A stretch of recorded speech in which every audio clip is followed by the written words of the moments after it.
Reform UK's manifesto, which it's calling a contract with the people, is launched on Monday in the Welsh Valleys, as it happens. Some of the party's pledges have already been announced, such as a freeze on non-essential, whatever that means, migration, and an increase in the income tax personal allowance to £20,000.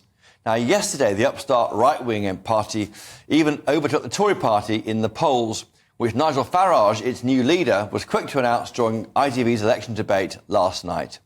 So the party is increasingly and rapidly becoming a bigger deal, but what more can we expect from it on Monday?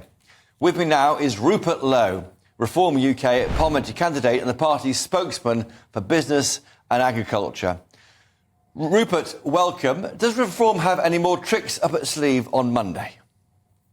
We've got a lot, Christopher. I think our manifesto, well, we don't call it a manifesto, we call it a contract with the people, because most of the big parties, they don't take their manifestos seriously. As you know, every 5 years, the voters have a little bit of power, and they make these ridiculous promises in their manifesto, which they then continually break.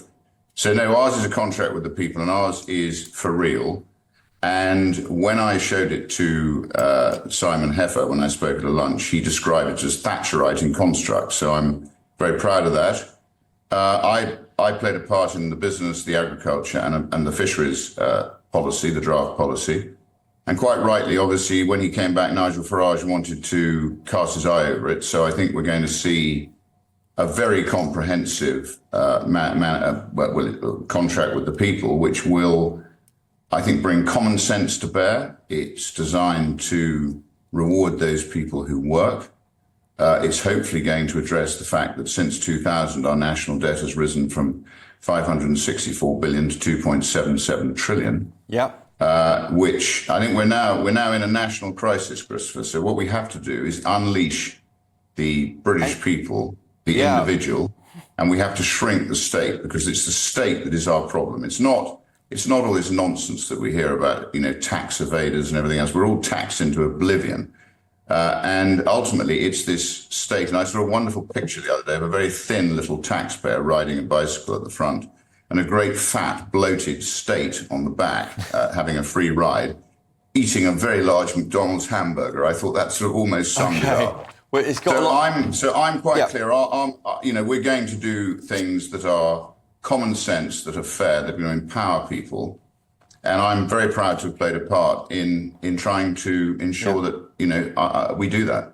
The idea of reducing the size of the stake is something which the Tory party certainly understand post-COVID. They want to try and bring back the civil service to where it was pre-2019, and also the case, I think, with other elements such as benefits, money going to benefit cheats. One question, Rupert, just you and me talking. ECHR, will the party commit to wanting to leave it?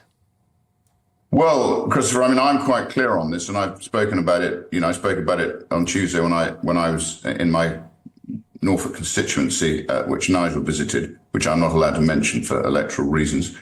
And I'm quite clear. And a lot of this rot, in fact, most of this rot started with the Labour Party under Blair, Brown, Campbell and Mandelson, who I call the four horsemen of the apocalypse.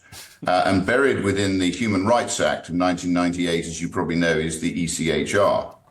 So what Boris failed to do when we handed him an 80-seat majority was to actually repeal these venal acts like the Human Rights Act, like the Equality Act, all the sort of things. And we'll forget about Gordon Brown selling all our gold. That's another thing they did. So it's actually Labour started the rot. Yes, Rupert. And unfortunately, the Tories didn't reverse that. Okay. So, but I'm interested in your party. Will you try and reverse it? It's a question to you, and you're not answering. Well, I think in reality, what we've got to do, Christopher, is we've got, and by the way, what's happening in the constituencies, I don't think Westminster has any idea what's going on the ground. I'm on the ground quite a lot, as you'd imagine. And, people are saying enough is enough. They've had enough of this deficient government we've got in Westminster. The bloated civil service is not delivering.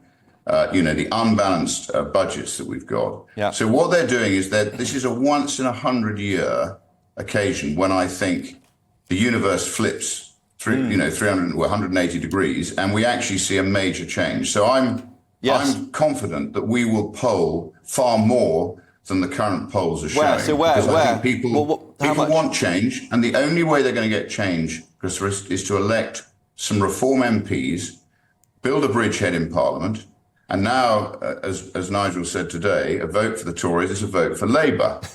Because what we need to do is we need to build a sensible opposition to Labour.